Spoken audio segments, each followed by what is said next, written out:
Hello and welcome back to the Demis Hellen channel. In this video we're going to be taking a look at synthesizing rain in Phaseplant. Now Phaseplant is a paid plugin. We can do it in free ones, but Phaseplant offers a lot more flexibility in terms of layering up the plugins that they offer. So all the free plugins that you can get from Kilohertz can be put into Phaseplant if you're not familiar with it, and we can layer quite a lot of them up to create a sound. So we're going to be using Slice EQ, which is one of the premium EQs that don't come with Phaseplant, but you have to buy it as part of your sort of like premium things, but you can access it on their subscription service if you wanted to, and that is, I think it's $9 or $10 a month or something like that. I'll leave a link in the description so you can go and check that out. No affiliation at all with Kilohertz on this video. This is just me enjoying using Phaseplant. Okay, so we've got the particular patch up here. I've got Thunder in here as well as Rain. We might look at Thunder later on if you're interested in seeing more of that, but this preset that we're going to design, not this one that you can see now, but the one that we're going to design in the video, will be available with the early access to this video on my Patreon. So if you don't want to follow along, which I do recommend that you do, you follow along so you learn better that way, because when you're doing things, you're going to understand how things are put together rather than getting the preset and just looking at it and thinking, how do I reverse engineer this? If that works for you, that's absolutely fine, but learning as you go is usually the best option. So let's have a listen to this and then we'll load up a new patch. In fact, I'm just going to give this a little bit more gain so you can hear this. There we are.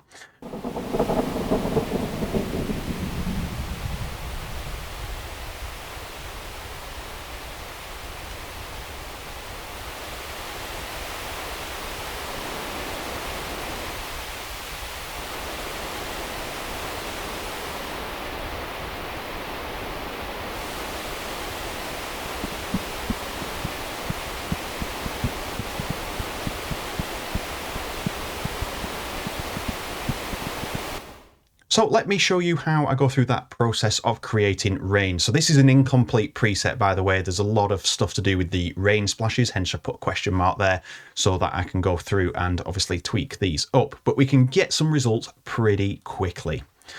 So first thing I'm going to do is load up noise, and I tend to use randomized noise. So then we have, it's just unstable, and it's going to sound like this to start with.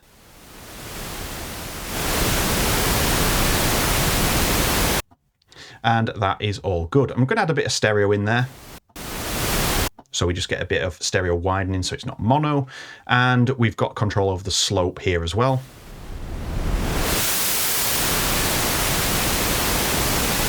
So I'm just going to have it a little bit brighter to start with, and we've got a good starting point.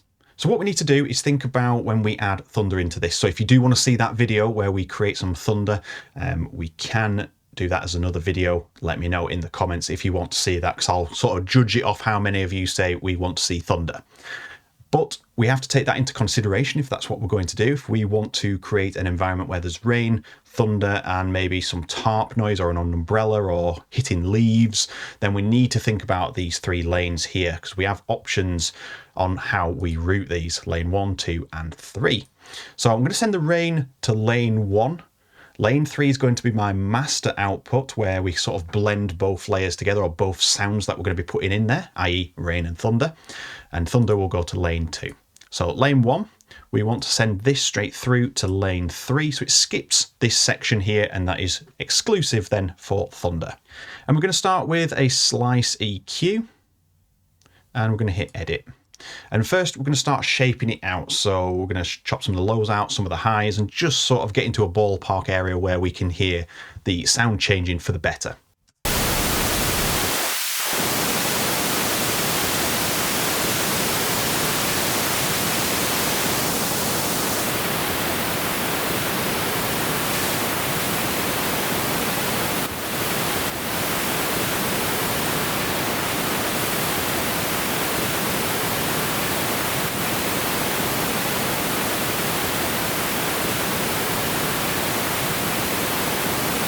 Let's get rid of that. So I'm just trying to control how this sounds in terms of the hiss on the top. So in fact, let's make that just a shelf.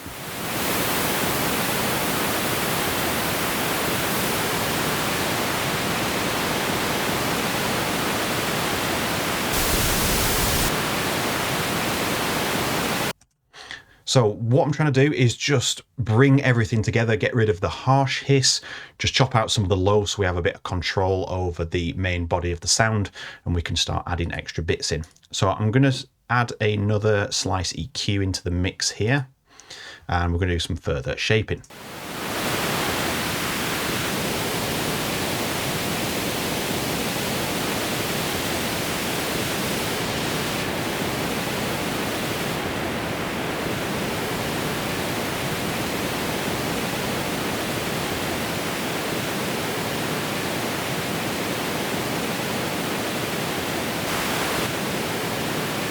So you might think I've chopped quite a lot out of this. It's entirely up to you how you interpret it, because rain can happen in many different environments. You could be indoors listening through a window, you could be in it, you could be under a tarp, you could be in a car. There's so many scenarios, so you have to sort of create it to what you're trying to achieve as an end result. So we're just doing rain in general that we hear. I'm going to do sort of like medium to light rain, so it's not really super heavy, but there's enough to sort of differentiate that it is rain and not white noise. So with that done, I'm going to use a little bit of reverb on here. Now you might be wondering why, and it's going to sound a little bit off when we hit these keys, because you don't hear reverb in the natural world when it comes to rain, or not like this. But if you think about it, this is going to be our blending tool. So what we're actually doing here is using the reverb to sort of smooth over the frequencies, because same as when you're making music, if you put reverb on, say, on top of a pluck, it's going to make it softer if you don't use a ducking feature or a sort of pre-delay on it, so it lets the raw sound come through and then reverb. It's the same thing. It's going to smooth over and make it softer.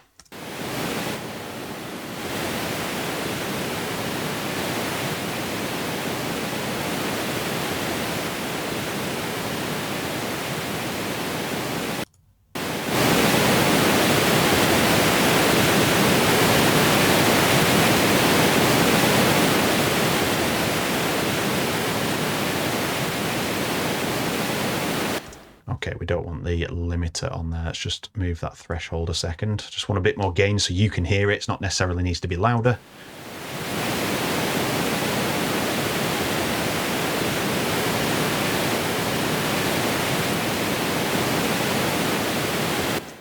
So it just smooths over those frequencies and starts shifting it away from just being static white noise.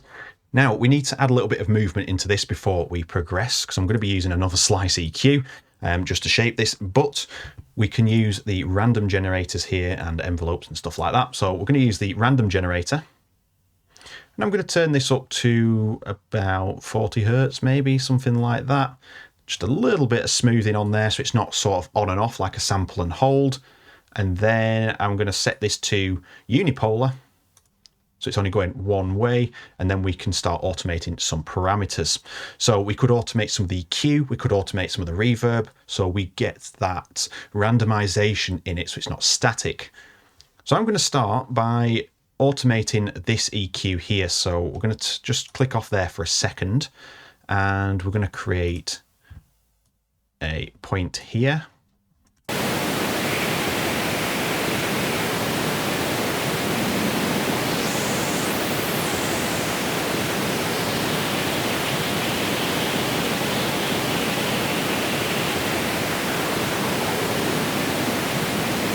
Okay, so I'm going to do something in this lower portion here. So let's just put it there for a second.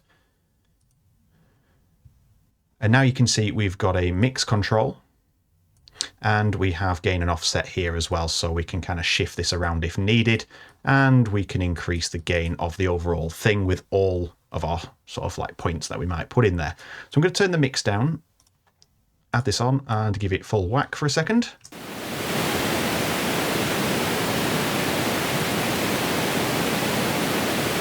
And I'm going to exaggerate this for you so you can hear exactly what's going on.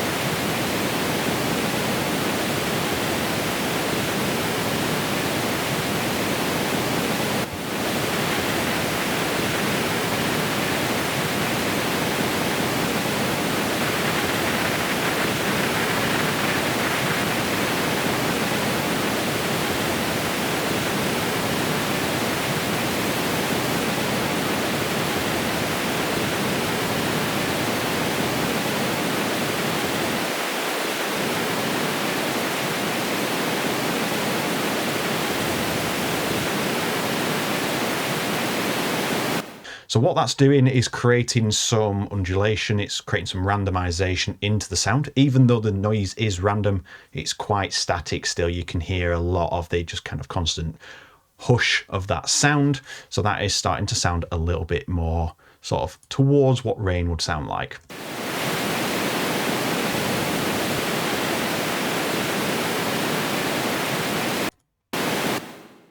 So I'm going to put another EQ on, but in between this, I'm just going to put a little bit of distortion.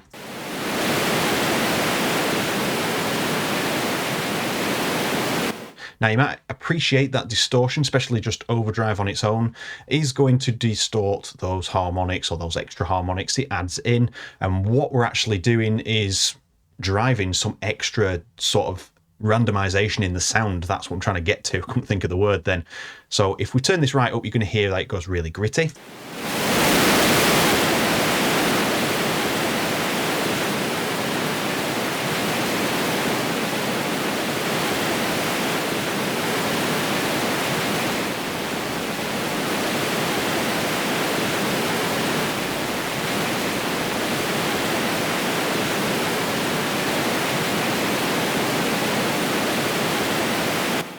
Okay, so that's a little bit too much. Just trying to over exaggerate it so you can hear it, but I'm going to bring this mix down.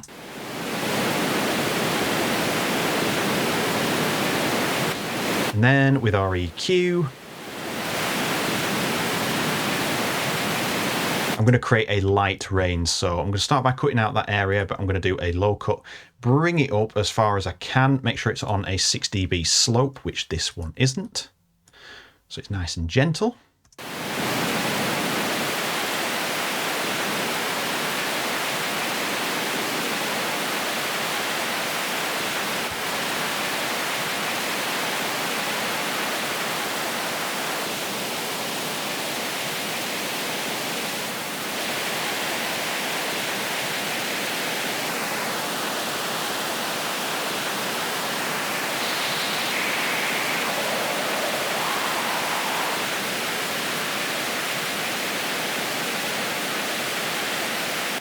So when it gets to this point, experiment, add a few more dips and troughs in there, just experiment with how it sounds. A little tip, when I'm doing stream sounds, like simulating a river or a small stream, I tend to not just hold one key, I would use a chord, because you're going to get different sort of pitch variations where the water is flowing over one edge to, say, the other edge. One might have a deeper bit of a plunge pool, the other one might have a really shallow one, or it hits another rock when it's going over. So you get different tones, so having a chord in there is going to help. And obviously, if we just shape white noise with peaks, you're going to create chords.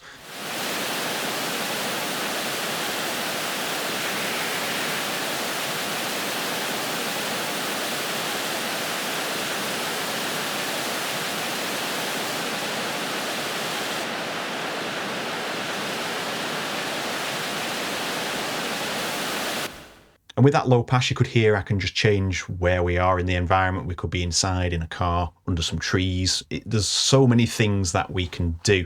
We're just going to do some conventional rain in this one. But that is just using 4 slice EQs, some reverb and distortion to blend it together. So we could add some more reverb at the end just to really glue everything down. Let's just give it a bit of a bigger size, dampen it off a bit.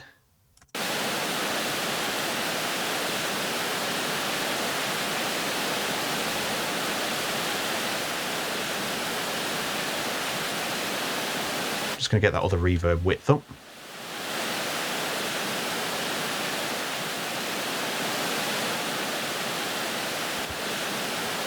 So now we can control, using this slope here, whether we are sort of more undercover or more exposed in that rain, and we can use some macros. So let's use macro 1 to control that. I'm going to right click on it and I'm going to choose the polarity to bipolar. So now you can see it is center weighted. So we can go left and right of that. And we're going to attach that to the, let's just click that again. I'm going to attach that to the slope. And I'm going to say something like that. So now we can shut it down or open it up more.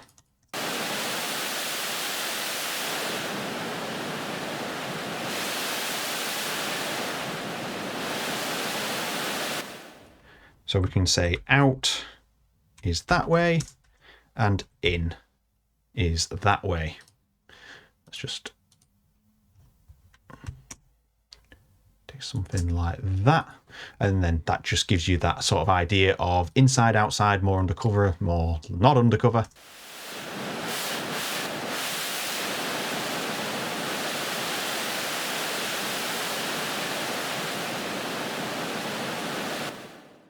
So let's do some more randomization. So I'm going to set this up to be a lot smoother.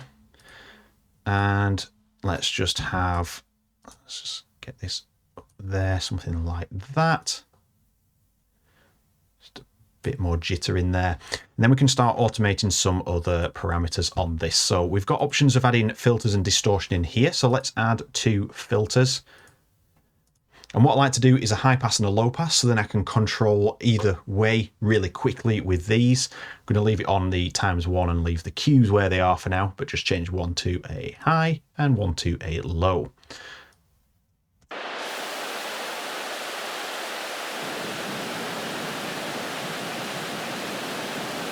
Now this is what I like to call weight, so we can say, in fact, let's go the opposite way.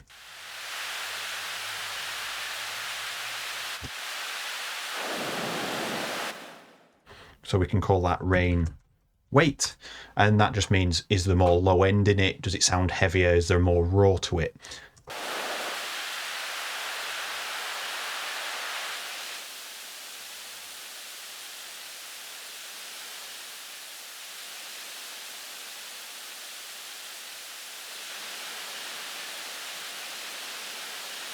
So nice and light.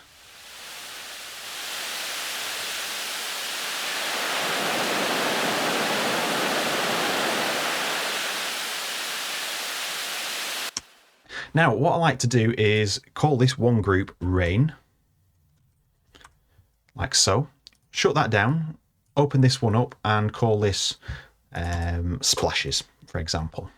So I'm just going to really sort of quickly touch on this. It's still rooted to this first one, so we still get the same processing. If you're not putting Thunder in, you could use lane 2 to process this separately, but I'm not going to do that.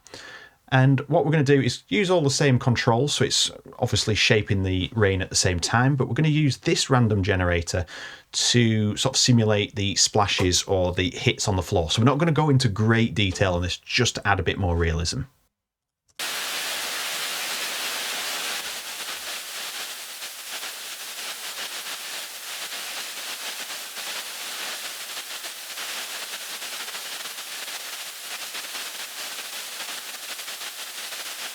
So on its own, doesn't sound too great at the moment.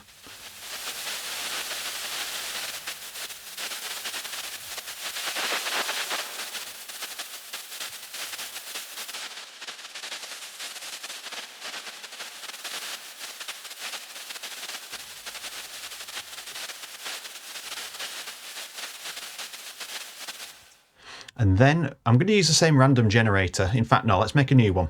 Random generator, but this one's going to be bipolar. We're going to get up to roughly the same sort of speed, sort of like in the 30s. And I'm going to attach this to the pan. It's bipolar, so let's chuck that in.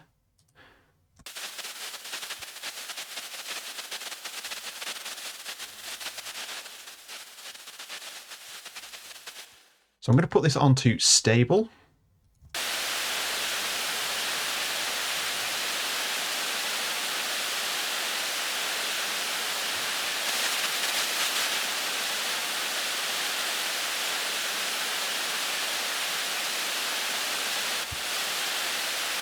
So you could tweak for ages on that, but it's just to add that extra level of realism. So if you've made it this far in the video, that's a little tip that only you know, not many other people, as they will probably give up watching the video, judging on how long people like to watch.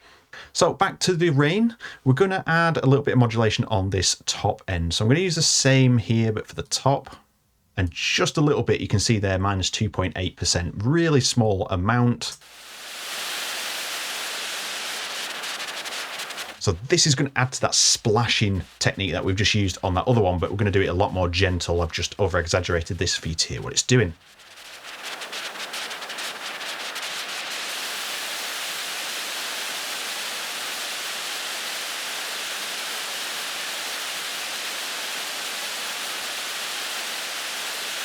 little bit too much still.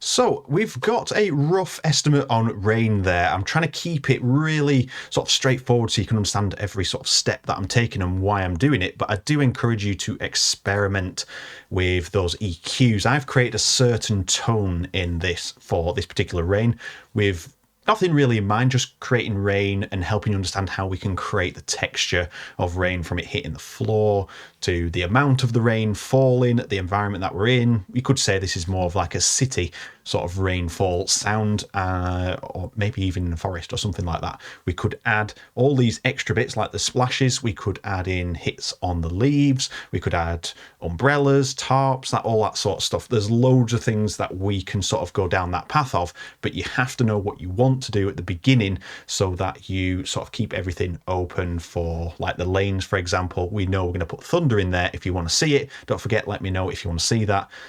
So we've got sort of a spare space there to show that sound off. So there we are. That is how we can start to create rain in Phaseplant. Yes, we are using some premium effects in there, but they work really well. And if you're really serious about this, you are going to have a subscription or you're going to have bought these already. If you find them a bit too expensive, just wait for a sale to come on. They always have sales here and there, and you can pick these things up a lot cheaper, especially at Black Friday if you want to wait that long. But Phaseplant has a lot more flexibility than, say, Vital or Serum. Just with the amount of slice EQs we've put in there, we're not limited to one. We could literally have 100 in there if we wanted to shape that sound. And it's all down onto the spec and power of your computer as to how much that can handle.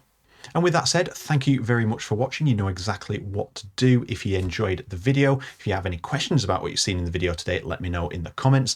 Alternatively, you can have a little bit more of an in-depth conversation with me over at Patreon when you get early access to the video if you want to ask more questions that don't get buried under all the other ones. So thank you very much for watching. I'll see you all in the next video. Take care.